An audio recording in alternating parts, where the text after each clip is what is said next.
आचार्य doctor Madan Gopal Vajpayee sir को से अनुरोध करूंगा कि वह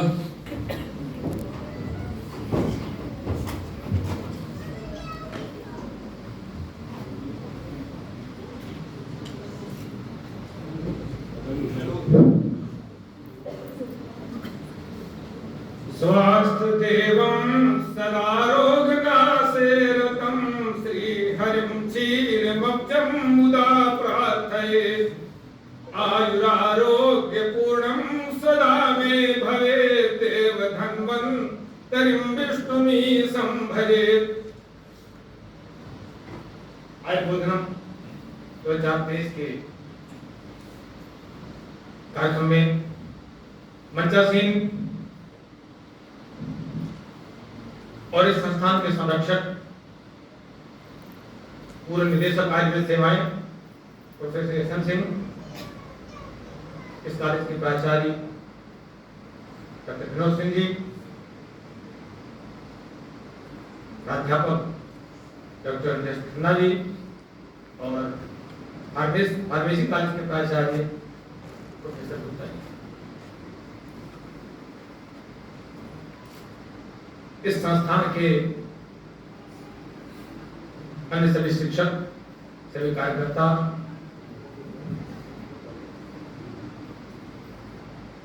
छात्र और छात्राएं, पत्रकार,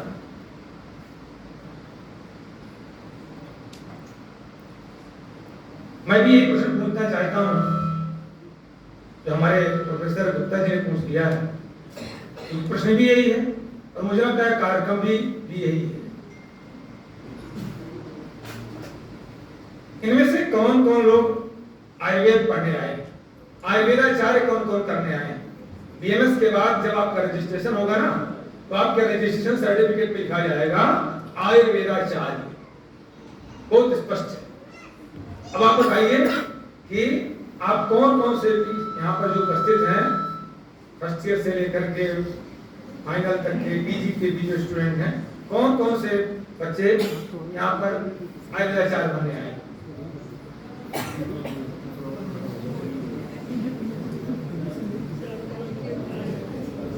बड़ी संख्या भाई कम है, तो बाकी क्या बनेंगे? यहाँ से एमबीबीएस तो बनेंगे नहीं, ये तो सुनिश्चित है बीएमएस सीट बनेंगे। क्यों लिया? कोई हाथ नहीं उठाता। और आखिर क्यों नहीं बनना चाहते हैं? आखिर इसमें कमी क्या है? हम चर्चा करने के लिए आए हुए हैं आपसे। बिल्कुल खूब समय देंगे और आपसे वार्ता करेंगे। मंच बैठा रहेगा, मंच से मैं अनुरोध करूंगा, अभी प्रसारण को लेंगे, हम भी आपको उत्तर देंगे, क्योंकि सबको आयुर्वेदाचार्य बनाना है ना। आखिर दिक्कत कहां पर है, संदेह कहां पर है, इस पर चर्चा होनी चाहिए।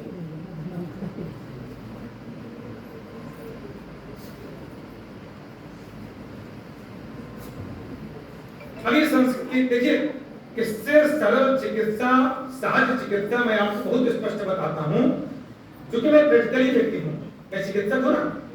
किससे सरल चिकित्सा, सहज चिकित्सा, आशुकारी चिकित्सा, मैंने क्विक एक्शन अत्याधिक लोगों की चिकित्सा, मैंने इमरजेंसी ट्रीटमेंट, मुझे नहीं लगता है कि एलोपैथी मिलेगा। क्यों?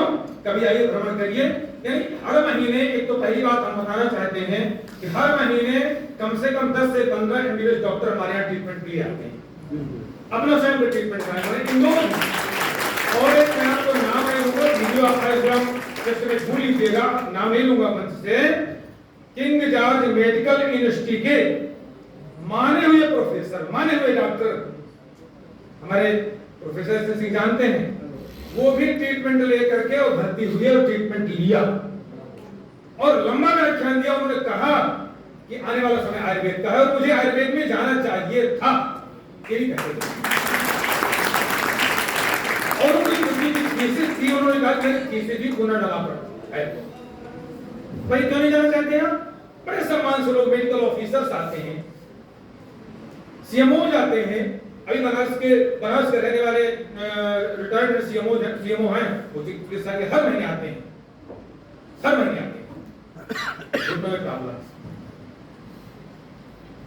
देखिए मैं आपको इसके बारे में बताऊं, आपको सभी का संदेह दूर कर दूं। पहली बात ये दिमाग से निकालिए कि ये चिकित्सा बहुत कठिन है, इसमें संस्कृत बहुत है, ऐसा कुछ नहीं, बहुत अच्छी सरल चिकित्सा है। आपने पदार्थ विज्ञान को पढ़ा, देखा होगा ना, पढ़ा होगा ना? अच्छा, आप कुछ ना पढ़िए, आप केवल पदार्थ विज्ञान को अच्छे से पढ़ लीजिए, पदार्थ विज्ञान को बहुत अच्छे से तैयार कर लीजिए, बहुत अच्छी तरह से। आप बाकी कुछ नहीं देखिए, बाकी आप एक मान लीजिए सामान्य स्तर पर परीक्षा पास करना है और तमाम चीजें करना है, लेकिन पदार्थ विज्ञान को आप पढ़ लीजिए, अच्छी से तैयारी कर लीजिए, आप सब हो जाएंगे। भगवान धन्वंतरि का वाक्य सुश्रुत कहते हैं, भूते भेव परम यस्मान नास्ति चिंता चिकित्सते। शारीर स्थान का पहले अध्याय का 38वां नोट कर लीजिएगा। भूते भेव परम यस्मान नास्ति चिंता चिकित्सते, कहते चिकित्सक को कुछ भी चिंता नहीं करनी है, केवल चिकित्सा में पंच महाभूतों का अध्ययन करिए। चिकित्सा में केवल पंच महाभूतों पर गहराई तक पहुंच जाइए, आप चिकित्सक बहुत सरल चिकित्सा। नंबर 1 काम कठिन है भाई, एक सूत्र में पूरी चिकित्सा हो जाएगी आपकी, क्यों सर? पूरी चिकित्सा हो जाएगी। अब आपको दिक्कत कहां है भाई? मॉडर्न की तरह नहीं है, बहुत अधमहा है और सफलता उतनी अच्छी नहीं। किसी भी मैं किसी व्यक्ति की बुराई नहीं करता हूं, लेकिन किसी भी डिजीज का वहां पर कंट्रोल तो हो सकता है, क्यों नहीं? क्यों नहीं? हम लोग देखते हैं किसी रोग का नहीं, ठीक है ना? तो आप एक सूत्र नोट करिए जो मैंने कहा, सुसुप्त शारीर स्थान 1:38, केवल पंच भौतिक पंच महाभूतों खूब पढ़िए, खूब पढ़िएगा, ठीक है ना? अब आइए आगे हम आपको बताएं। देखिए एक मॉडर्न मेडिसिन वाले डॉक्टर के पास जाता है, अब उसको बुखार आया, उसको पैरासिटामोल, वही उसको टेबलेट। मैं तो बैठ के कहा करता हूं ना आपके ओपीडी में कि भाई 25 लोग, हम किसी क्षमा करेंगे, किसी बुराई करने के लिए नहीं आए हैं, ना खड़े हैं। आप 25 लोग, 25, 45 साल, 40 साल के लोग जो हैं एक कार्डियोलॉजिस्ट के पास पहुंच जाएंगे, केवल ये कहते हैं सर चेस्ट पेन है, चेस्ट पेन है, सबको कुछ मिले जाएगा, सबको मिल जाएगा। सभी का दुनिया में, भारत में किसी भी व्यक्ति का ब्लड पतला है ही नहीं, सब बता रहा है, सब बता रहा है। अरे भाई ये कौन सी चिकित्सा है? और यही कारण देखिए हमारे यहाँ क्या है, हमारी जो चिकित्सा है, आपको सबसे बड़ी विशेषता बताऊं मैं आपको, हमारी चिकित्सा है व्यक्तिपरक चिकित्सा है। योगमासांत्यो विद्या देश कालोपादिकम पुरुषम पुरुषम दीक्ष सब विज्ञा सुगतम। वही श्रेष्ठ चिकित्सक माना जाता है जो एक जब हर व्यक्ति का खान पान, हर व्यक्ति का रहन सहन, हर व्यक्ति की प्रकृति, हर व्यक्ति की बनावट, हर व्यक्ति की दोष और दूष सब कुछ अलग अलग है, तो फिर दवाई से कैसे हो सकती भाई? इसीलिए मैं कभी पेटेंट चिकित्सा नहीं लिखता हूं, कहीं पर्चा आप देखिएगा, मजबूरी में किसी कारण से लिख देना पड़ता है, किन्हीं परिस्थितियों में वो बेमन से ऐसा होता है, यमारों पर कृपा करने के लिए कई बार होता है। बाकी सही बात यह है कि हम पेटेंट चिकित्सा नहीं करते, शास्त्रोक्त चिकित्सा करता हूं और हर रोगी के लिए खूब मेहनत करता हूं। चिकित्सा 70, 80, 90 पर्चे होंगे, लेकिन तब नहीं बैठते, आराम से लिखेंगे, कोई तनाव नहीं। कितनी अच्छी चिकित्सा है, कर देखिए, करके देखिए। अल्पस्यापि महाभक्तम प्रभुतस्यापि कर्मतां कुर्यात् संयोग विश्लेषण काल संस्कार युक्तिनि। आपके लिए इतना चांस है, अभी प्रोफेसर गुप्ता जी बता रहे थे दवाइयों के बारे में। अरे आपके पास इतनी बड़ी पावर है कि आप किसी भी दवा को लेकर के उच्च पावर बना सकते हैं, लो पावर वाली मेडिसिन को आप हाई पावर बना सकते हैं, ये केवल आपके पास पावर है। आप हाई पावर मेडिसिन को लो पावर कर सकते हैं। अल्पस्यापि महाभक्तम प्रभुतस्यापि कुर्यात् संयोग कॉम्बिनेशन करके, कुर्यात् संयोग विश्लेषण अलगाव करके, काल के द्वारा यही दवा हम वर्षा ऋतु में देंगे तो कैसे काम करेगी, कितने पावर में काम करेगी, शीत ऋतु में देंगे तो ये सब चीज विचार करेंगे। संयोग विश्लेषण काल संस्कार के द्वारा, संस्कारोनाम अंतर्धानम, गुणों का अंतर्धान करके, संस्कार करके औषधियों युक्ति के द्वारा। हमारे यहाँ, आपके यहाँ आयुर्वेद में, हमारे यहाँ आपके यहाँ आयुर्वेद में युक्तज्ञ चिकित्सक को सबसे अच्छा माना गया है, सबसे इतनी अच्छी चिकित्सा है, इतनी अच्छी चिकित्सा है। और आपको मैं बता दूं, आपके पास इतनी अच्छी चिकित्सा है कि युक्तों के माध्यम से आप किसी भी औषधि से कोई भी काम आप ले सकते हैं। नान औषधि भूतम जगत चित्तिम विद्रव्यम उपलब्धते काम युक्त माध्यम से हर्षचरक का वाक्य, भगवान पुनरुत्थाते का वाक्य है। वो कहते हैं नानो भूतम जगत किंचित द्रव्यमुताम ताम युक्तिमर्थम, कहते हैं संसार में कोई ऐसा द्रव्य नहीं है जिसका आप औषधि के रूप में कार्य न कर, औषधि का कार्य आप ले सकते हैं। मैं आपको एक घटना बताना चाहता हूं। इसी क्रम में पहले डायरेक्टर नहीं होते थे आयुर्वेद में किसी भी स्टेट में, यहाँ पर भी ज्वाइंट डायरेक्टर आचार्य मुकुंदलाल द्विवेदी हुआ करते थे। इसके बाद उन्होंने ही प्रयत्न करके डायरेक्टरेट बनवाया था ताकि हमारा प्रोफेसर डायरेक्टर। क्यों सर? अच्छा, मध्य प्रदेश में आचार्य रघुवीर प्रसाद द्विवेदी के जो स्नातक थे और वो निदेशक हुए। तो कुछ सत्य घटना है, द्विवेदी से मिला हूं, आर्टिकल उन्होंने मुझको दिया था, पूरा बहुत सारा सामग्री दिया था। अच्छे विद्वान चिकित्सक थे, हाथरस के थे और परम आध्यात्मिक व्यक्ति थे। जितना अच्छा उनका लेखन, उतना अच्छा व्याख्यान और उतना उतने अच्छे चिकित्सक। मैंने प्रणाम करने योग्य चिकित्सक थे, प्रणाम करते ही थे हम लोग। तो उन्होंने कहा कि जब मैं उपनिदेशक हुआ आयुर्वेद का, उसी समय मध्य प्रदेश में जो छत्तीसगढ़ एमपी एक था, तो क्या भयंकर डायरिया फैला, भयंकर अतिसार फैला। अब कहा जो तत्कालीन स्वास्थ्य मंत्री थे उन्होंने मीटिंग किया, तो कहा डायरेक्टर साहब को बुलाया, मॉडर्न वालों को, एलोपैथ वालों को भी और हमको भी बुलाया। तो उन्होंने कहा कि भाई मध्य प्रदेश में डायरिया बहुत फैला हुआ है और आपको क्या कैसा चाहिए, डायरिया कंट्रोल होना चाहिए। उन्होंने कहा साहब 2 दिन का मुझे समय दिया जाए और मैं आपको बजट दे दूंगा, क्या क्या संसाधन कैसे किया, मैं पूरा प्रपोजल दे दूंगा। मुझसे कहा पूछा गया, मैंने कहा सर मुझको कुछ नहीं चाहिए, नाम कोई समय नहीं, कुछ नहीं चाहिए, मुझे कोई समय नहीं चाहिए, मुझको 2 चीज चाहिए। एक तो मैं जिस उसमें वैद्य लिखा करते जिस वैद्य का मैं स्थानांतरण करना चाहूँ, ये जैसा काम लेना चाहूँ, कोई भी मंत्री विधायक का कोई हस्तक्षेप नहीं होना चाहिए, नंबर 1। नंबर 2, मेरी कार्यप्रणाली पर कोई हस्तक्षेप नहीं चाहिए। तो नहीं आप एरिया बांट लीजिए, दोनों लोग अपना एरिया बांट लीजिए। बोले ठीक है बांट लेते हैं। उन्होंने ये मुरैना और इधर का जाकर ग्वालियर से लेकर इधर वाला काफी क्षेत्र उन्होंने लिया और उन्होंने लिया उधर वाले से। बोले साहब मैं अपने जानता हूँ कि मैं बहुत अच्छे से कंट्रोल कर लूंगा। उन्होंने कहा, बताया, लिखा भी, कहा मैंने जो है केवल धान्य पंचक, कहा मैंने कुछ नहीं खाते वैद्य की, मैंने मीटिंग लिया और वैद्यों का आपको ग्रामवास करना है। उनका भी स्वभाव हमारे प्रोफेसर यशवंत सिंह की तरह ही था। उन्होंने कहा भाई आपको गांव में वास करना है, इतने गांव में आपको देखना है और आपको वहीं पर जाकर के वहीं से औषधियां कलेक्ट करना है, सब चीजें गांव में मिल जाती हैं। तो मैंने पत्रकार कषाय को प्रयोग करवाया, धान्य पंचक कषाय का प्रयोग करवाया, औषधियां वहीं कलेक्ट करवाता था, उन्हें सुप्रभाता था, काढ़ा बनवाता था, घर में खूब पिलाता था और पानी उबाल के पियो और नमक और चीनी डालकर पीजिए तक कहता था। सबत सकाशाति निशास वल्वा सोदी से मुस्तस्तिकता कसाया सामे ससूले सासुमते चिरक प्रवृत्ति तो हिते ही सारी। अतीस तो नहीं मिला हमको, तो कहा अतीस की जगह मैंने मेथी डलवा दिया, कहा अतीस की जगह मेथी डलवा दिया और वस्तकाल कसा मैंने खूब पिलवाया और कहा इसके बाद इसने कहा मैंने सारे के सारे अतिसार के रोगियों को बिना किसी वजह, हाँ ये बताना चाहता हूँ, उन्होंने एक बात और कही कि स्वास्थ्य मंत्री ने कहा कि देखिए इस समय 300 से 400 डिस्पेंसरी थी मध्य प्रदेश में, बोले कि अगर आपका काम सफल हो गया तो मैं हर साल 300 से 400 डिस्पेंसरी खोलूंगा अपने कार्यकाल में। और उस समय बढ़कर के धीरे-धीरे 2008 डिस्पेंसरी हुई थी। तो कहा मैंने काम किया और पूरे और कहा जब मॉडर्न में जिन लोगों ने काम किया, मॉडर्न से जब डायरिया कंट्रोल किया गया, साइड इफेक्ट बहुत भाई, किसी को स्वेलिंग आ गई, किसी को ने क्या नेपटाल करके इंजेक्शन उस जमाने में चलते थे, मैंने क्या हुआ, कहा स्वास्थ्य मंत्री बहुत पसंद हुए और उन्होंने जाकर के हॉस्पिटल खोले। तो देखिए हमें काम करने की जरूरत है।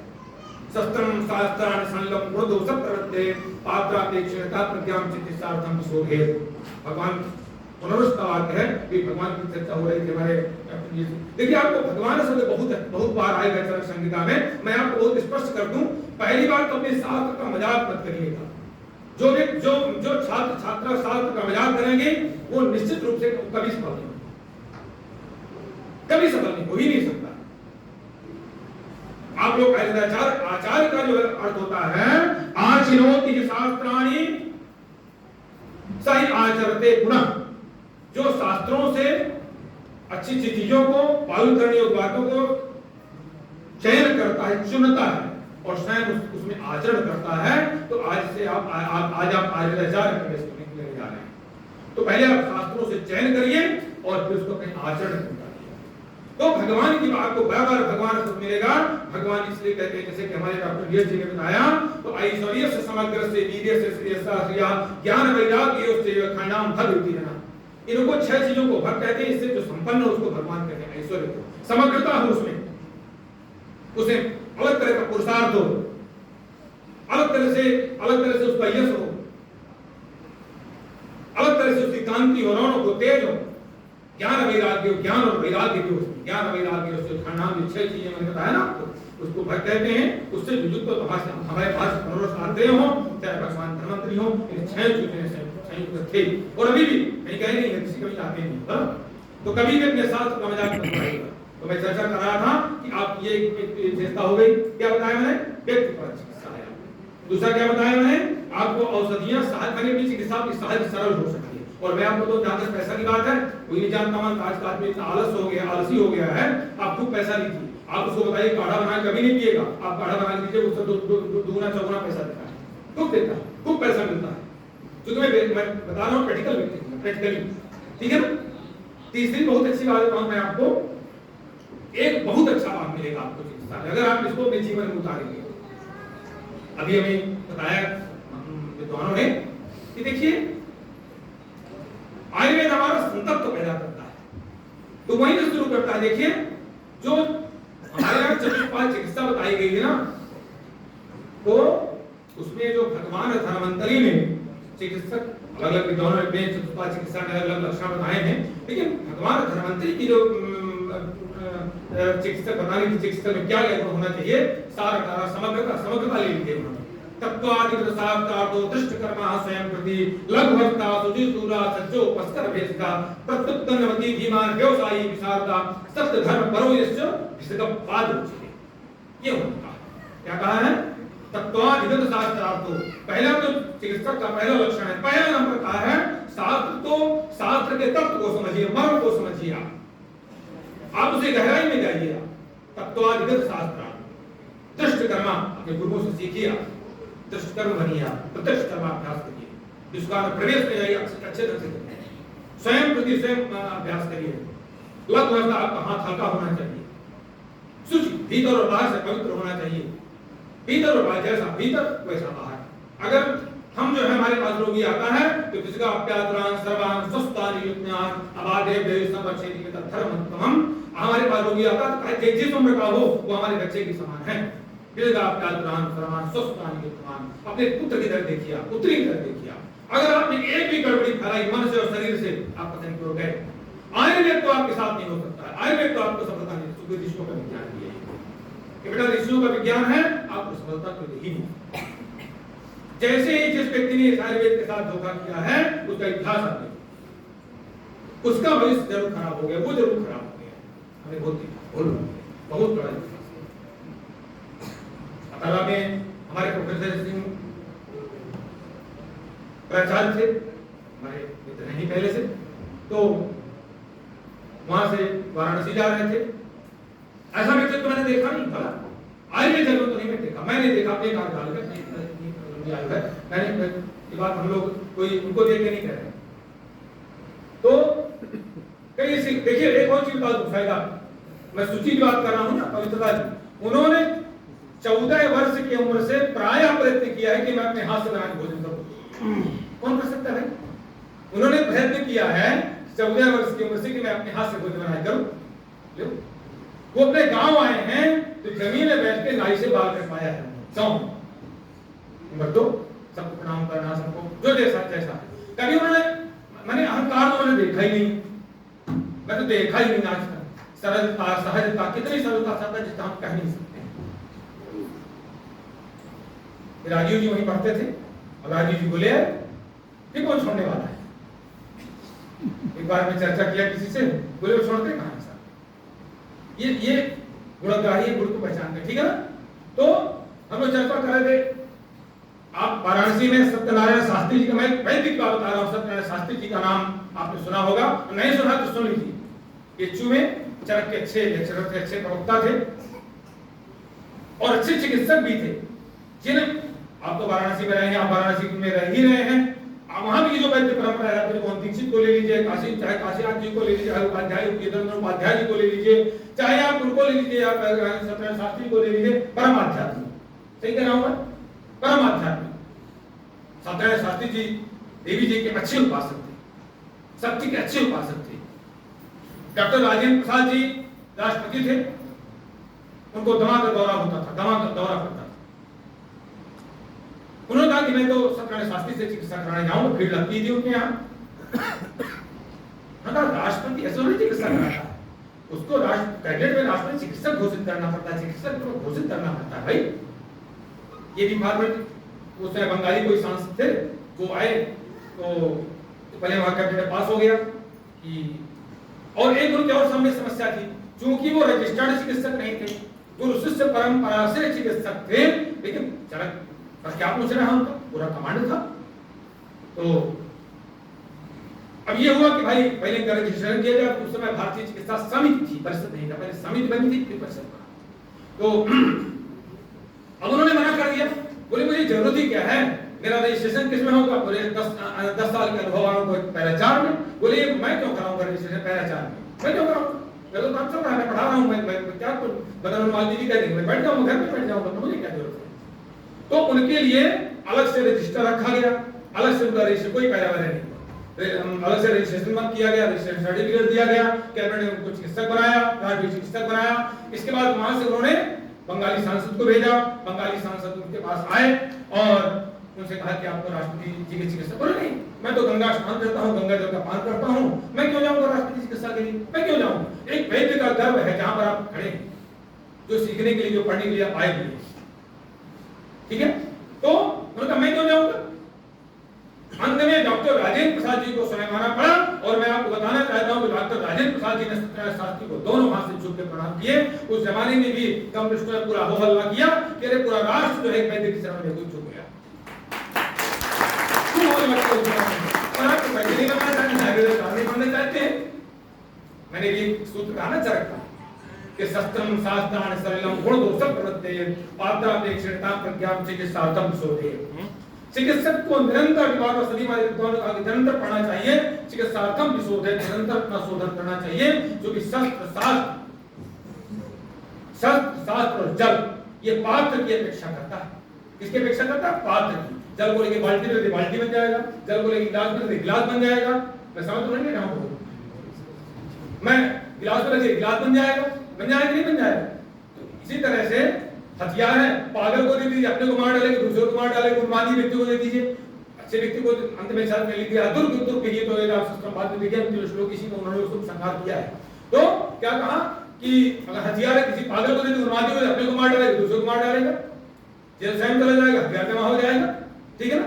तो शस्त्रम शास्त्राण यही स्थिति शास्त्र की, गलत और निकाल के बैठ जाएगा, गलत चिकित्सा कर डालेगा अगर कुपात्र व्यक्ति है। और आज तो नीट और तमाम चीजें हो गई हैं, लेकिन जिस समय चरक को देखते हैं, चरक बहुत अच्छी बात कहते हैं। क्या कहते हैं, पहला लक्षण बताते हैं, सुनिए मेरी बात। पहला लक्षण वो कहते हैं, आयुर्वेद पढ़ने वाला विद्यार्थी कैसा होना चाहिए, बीमार स्थान में कहते हैं प्रशांतम।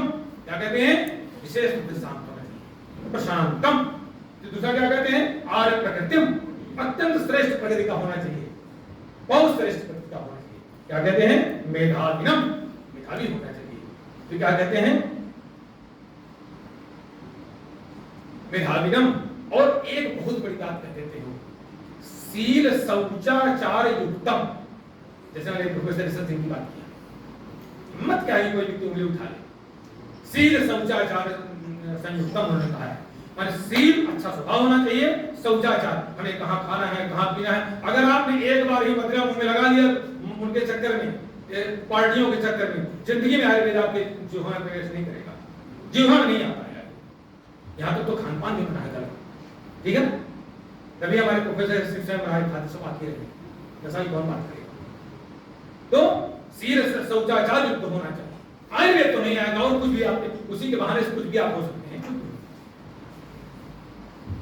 अगर आपने शील नहीं अपनाया, उद्दंडता अपनाई कॉलेज में बाहर, आयुर्वेद नहीं आपको।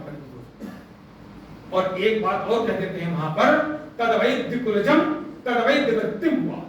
एक बहुत बड़ी बात कहते हैं सर, क्या कहते हैं, या तो वैद्य के कुल में उत्पन्न हुआ व्यक्ति, क्योंकि कोई परंपरा में रहा होगा तो देख रहे घर में सब, जैसे हमारे घर में शौचाचार है, जैसे हमारे यहाँ व्यवस्था है, नहीं भैया है तो उन्हें बाउंड नहीं किया है, उन्हें कहा तद्वैद्य वृत्तिम। तो भी उसी तरह का आयुर्वेद संयुक्त वृत्ति होनी चाहिए, आयुर्वेद जैसी वृत्ति होनी चाहिए, आयुर्वेद जैसी वृत्ति। एक बहुत आपको लाभ मिल सकता है आयुर्वेद से, बहुत बड़ा लाभ, जरावस्था पर विजय। केवल आयुर्वेद में ही एक ऐसी शक्ति है जो बुढ़ापा पर विजय प्राप्त कर सकती है। बुढ़ापा को रोका जा सकता है व्यवस्थापन द्रव्यों के द्वारा, व्यवस्थापन कषायों के द्वारा और भी कार्यों के द्वारा। तो जरावस्था पर विजय प्राप्त की जा सकती है। उसमें बहुत अच्छी ध्यान दी रसायन चिकित्सा करके, रसायन व्यवस्थाओं को अपना करके। हमारे देश में काम हुआ या नहीं हुआ, अभी मेरी डॉक्टर जय पुजारी जी से बात हो रही थी, अभी बनारस में हुआ था कार्यक्रम, तो वहाँ पर हमको बुलाया था गेस्ट के रूप में। तो वही जय पुजारी जी हमारे आयोग के अध्यक्ष, उनसे मेरी चर्चा हो रही थी। मैंने कहा देखिए आप इस पर भी काम करिए। चरक ने पहले नंबर पर 3 चिकित्साएं जो बताई है, देव व्यापार, युक्ति व्यापार, सत्वा हो जाए, तो पहले नंबर देव व्यापार चिकित्सा का उल्लेख किया है। उस पर बिल्कुल काम नहीं हुआ है, उस पर बिल्कुल काम नहीं हुआ है। सेवा की बात की है, व्यापार से जब की बात की है, तब की बात की है, मणिधारण धारण की बात की है, और धारण की बात की है। अभी प्रोफेसर सिंह हमारे यहाँ कार्यक्रम में गए थे, उन्होंने बताया था कि जबलपुर में जब मैं था तो एक कोई आया था, प्रेजेंट किया था, उन्होंने कहा था कि इतने दिन आध्यात्मिक लाइन में जीने के बाद और ये चीजें प्राणायाम योग ये करने के बाद फेफड़ों में ये परिवर्तन आया था। बहुत जबरदस्त परिवर्तन आता है। मैं आपको बताता हूँ, जिस समय आप जब करेंगे आपके, मैं 100 बार कहा करता हूं कि जब करने वाले के मुख में एक तो नंबर 1 कोई बदबू नहीं आ सकती, नंबर 2 जीवा में कोई छाले नहीं पड़ सकते। करके देखिए, एकाग्रता इतनी अच्छी होती है। और हमारे यहाँ बहुत अच्छा नियम बना रखा हमने संस्थाओं में, 150 कर्मचारी हैं हमारे यहाँ, कोई प्याज लहसुन का प्रयोग नहीं कर सकता, शुद्ध आहार का प्रयोग करेगा, नंबर 1। नंबर 2, हमारे यहाँ नित्य नियमित रुद्राभिषेक के लिए चाहिए खड़े ही होंगे सभी। नंबर 2, वहीं पर थंबिंग लगवा दी हमने, थंबिंग वहीं पर होगी, एक ऑप्शन की नहीं भाई, जिसको करना है हमारा सहयोग जॉब करके कुछ भी करके तो हमारी टीम पहुंच चलिए। नंबर 2, नंबर 3 हवन में नित्य बैठना पड़ेगा। नंबर 4 उसको आध्यात्मिक रहना पड़ेगा, गायों के पास जाना, 250 गौ माताएं हैं वहां जाना पड़ेगा, उनसे ऊर्जा लेना पड़ेगा। इसके साथ साथ आपको जप करना पड़ेगा। तो जो हमारे यहाँ करते हैं बहुत अच्छा। तो जरावस्था पर विजय, शांति, लावण्यता, सुंदरता, कार्यक्षमता, ये सारी चीजें केवल आप आयुर्वेद से प्राप्त कर सकते हैं। और एलोपैथी करा के देख लीजिए, आप बीपी की दवा खाएंगे धीरे-धीरे डाउन होते चले जाएंगे, शुगर की दवा करते चले जाइए, आपकी किडनी और नए कौन पैथी हो जाएंगे। अगर आप डॉक्टर विजय जी से कराएंगे तो ऐसा नहीं होने वाला। नहीं, कुछ बात क्या होगा, न्यूरोपैथी हो गए, रेटिनोपैथी हो गए, कार्डियोपैथी हो गई, नए कौन सी पैथी हो जाती है, कौन सी पैथी हो जाती है। अरे भैया, मैं तो कहा करता हूँ शुगर वालों को कि भैया आप पट्टी बांध रहे हो तो शुगर थोड़ी थक जाएगा, शुरू तो हुआ रहता है। आपने दवा खा करके ब्लड में शुगर को नॉर्मल कर दिया, जांच में आ गया, उससे शुगर नहीं आपका ठीक हुआ। और अगर ठीक हो गया होता तो आपके सारी पैथी ने जारी हो जाती है, रेटिनोपैथी, फलाना पैथी, ये नहीं सब जारी हो गई। तो इतनी अच्छी व्यवस्था है आपके पास। देखिए, बहुत ज्यादा परेशान न होइए। कहां? अरे भाई, चिकित्सक कहां कहते हैं क्या है? लंघनम व्रंघनम काले स्वर्गनस्तंभनम तथा रुक्षणम व्रंघनम चैव यो जानीत सवै विशद। अरे भैया, 6 चीजें जान लीजिए ना तो आप चिकित्सक का चरक कहते हैं, आप चिकित्सक हो गए। लंघन, व्रंघन, स्वेदन, स्तंभन, स्नेहन, रुक्षण, 6 चीजों पर माहिर हो जाइए, हो गया। चिकित्सक कहते हैं संशयम च प्रकोपम च प्रथमस्थान संशयम व्यक्तिभेदम त्रियोजानी व्यक्तिभेदम त्रियोजैव दोषाणाम च प्रवेदिशः। सुसुप्त का वाक्य है। सुसुप्त कहते हैं ये 6 चीजें जान लीजिए, दोषों का संचय, प्रकोप, असर, स्थान संशय, व्यक्तिभेद, ये 6 अवस्थाएं को समझ लीजिए, डीप समझिए। आप क्यों नहीं का पदार्थ विज्ञान को अच्छी तरह तैयार करिए और हम इसके लिए सहयोग करने का, जैसा जिसको जिस तरह का सहयोग चाहिए हम हमेशा तैयार हैं आयुर्वेद के लिए। हमारी एक मात्र भावना है कि एक न एक दिन सभी को जाना है, लेकिन हम अपने पीछे अपने जैसे कई लोग छोड़ के चले जाए।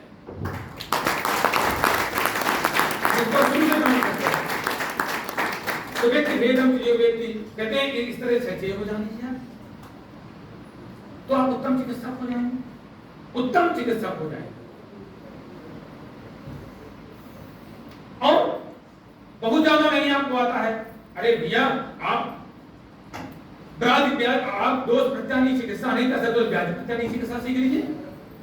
दोष प्रत्यानी चिकित्सा नहीं कर सकते हो तो पहले व्याधि प्रत्यानी चिकित्सा सीख लीजिए, वो चकाचक आपका हो जाएगा। एक ही चिकित्सा की और बड़ी विशेषता है, मैं बताना चाहता हूं। वो क्या है? चिकित्सक को हमारे ऋषियों ने जिम्मेदारी दी है कि रोगी का नुकसान नहीं होना चाहिए भाई, रोगी के पास दूसरा रोग नहीं आना चाहिए। प्रयोगम समेत व्याधिम यो न मन्य उदीरे नासो विशुद्धा शुद्धस्तु समेत यो न भोगे। प्रयोगा समेत व्याधि, ऐसा आप प्रयोग करिए कि व्याधि का समन तो हो जाए। कितने सरल संस्कृत है भैया, संस्कृत में क्या दिक्कत है? प्रयोगा समेत व्याधिम यो न मन्य उदीरे। लेकिन दूसरे गांव में लोग कहते हैं भैया दीवाना उदार दे हो, कहते हैं ना जो उदार न देना, कहते हैं ना उदारने को उखेड़ने कहते हैं ना लोग, कहते हैं तो कहते यो न मन्य उदीरे। लेकिन दूसरे लोग की उदीरना ना होने पावे, दूसरा लोग दूसरी चीज ना शरीर पैदा होने पावे। प्रयोग समेत व्याधि यो न मन्य नासो विशुद्धा शुद्धस्तु, यही शुद्ध चिकित्सा है, वही विशुद्ध चिकित्सा है। नासो विशुद्धा शुद्ध समेत जो रोग है, रोग का समन हो लेकिन सुशुद्ध वाक्य क्या कहते हैं? यह यो हिदीर्णम समेत नान्यम व्याधिम करोति था सच, यो हिदीर्णम समेत नान्यम व्याधिम करोति। सब कहते हैं ऐसा ना कि एक रोग की चिकित्सा करते चले और दूसरा रोग उदीर्ण हो जाए ना, ऐसा नहीं कि आप त्रस्ता की चिकित्सा करते चले गए कि कोई दुबला रोगी आपके यहाँ आ गया। आजकल दुबलेपन की चिकित्सा कराने बहुत आते हैं लोग, तो कहते हैं और आप उसको मंदाग्नि, अतिसार, ग्रहणी विकार, ये सारी चीज पैदा हो गई, आपने ठोक दिया दवाइयां, आपने ठोक दिया मूसलिन ने क्या, कोई भी मोटा होगा तो अगर अपनी नहीं ठीक कर लोगे, मेटाबॉलिज्म को नहीं ठीक कर लोगे तो कुछ नहीं दवा बचेगी। दवा से क्या होने वाला है? आप उसका मेटाबॉलिज्म अपने व्यवहार को ठीक कर लिया तो बचे तो भोजन से ही वो मोटा हो जाएगा भाई।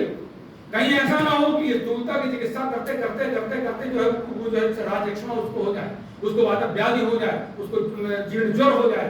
इस पर वो ध्यान, तो हमारे शास्त्रकारों ने ये निर्देश दिया है कि हानि नहीं होनी चाहिए, तभी इसको हानि नहीं चाहिए। अभी हमारे आचार्यों ने विद्वानों ने कहा पढ़िए बार बार, पढ़िए बार बार। एक बार लेक्चर दे रहे थे, धनवंतरी जी लेक्चर दे रहे, सुश्रुत से बैठे हुए भगवान धनवंतरी से पूछा शिष्यों ने, गुरुजी हमको ऐसी दवाई बना दी कि याददाश्त हमारी तेज हो जाए, हमें सारे शास्त्र आ जाए, कोई ऐसी दवाई तो बता। भगवान धनवंतरी कहते हैं सतताध्ययनम वादः परतंत्रावलोकनम तद विद्याचार्य सेवा से बुद्धि मेधा करोना। उन्होंने कहा बुद्धि और मेधा भैया दवाई से नहीं बढ़ने वाली है, सतताध्ययनम निरंतर अध्ययन करो। धनवंतरी जैसे ने जवाब दिया सतताध्ययनम वादः डिस्कस करिए आप, उसी पर चर्चा करिए आप, ये नहीं क्या मोबाइल में क्या क्या चर्चाएं करना, शास्त्र चर्चा करिए। सतताध्ययनम वादः परतंत्रावलोकनम, दूसरे शास्त्रों का भी अध्ययन करिए। तद विद्याचार्य सेवा, संबंधित आचार्य की सेवा करिए, उसके पास रहिए। जैसे सेवा या धातु से सेवा है ना, तो उसका उसके पास रहिए, उसके नजदीक रहिए, सेवा करिए उसके पास। तो वो पहले गुरु की आदत होती थी ना कि आप सेवा में करेंगे तो भी आपको बताते चले जाएंगे। आप उनको पैर भी दबा रहे हैं ना, तो हमने देखा है, हमने कहते स्वयं प्रयोग किया, गुरु को चाहते रहिए और गुरु जी बताते रहते हैं, गुरु जी चाहते रहिए और बताते रहते हैं, बताते रहते हैं, क्योंकि वो मर्यादित गुरु और होते हैं ना, वो अन्य बड़ी बातें नहीं करते ना। तो तद विद्याचार्य सेवा से बुद्धि में घात होगा, ये बुद्धि और समय नहीं हो अच्छा। चलिए मैं अंत में विसजाम साधुवृत्तानाम भद्रागमशालिनाम अभ्यस्तकरणाम भद्रम भद्रम भद्राभिलाषिनाम, ये अष्टांग हृदय का है, उत्तर तंत्र का 40वें का 77वां सूत्र है।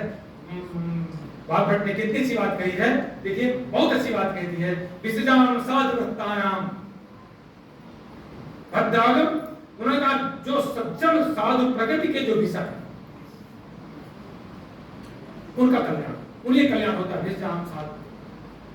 भद्रागमशालिनाम, जिनका शास्त्र के प्रति बहुत ही श्रद्धा है, जो शास्त्र का गुरुचरणों में बैठ के निरंतर अभ्यास करते हैं, भद्रागमशालिनाम।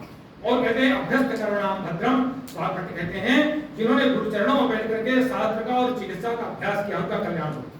भद्रम भद्राभिलाषिनाम, जो अपने रोगियों के संसार के कल्याण की कामना करते हैं, भद्रमाने कल्याण कहते हैं, ऐसे सभी चिकित्सा कल्याण हो। इतना कहकर मैं वाणी को विराम देता हूँ।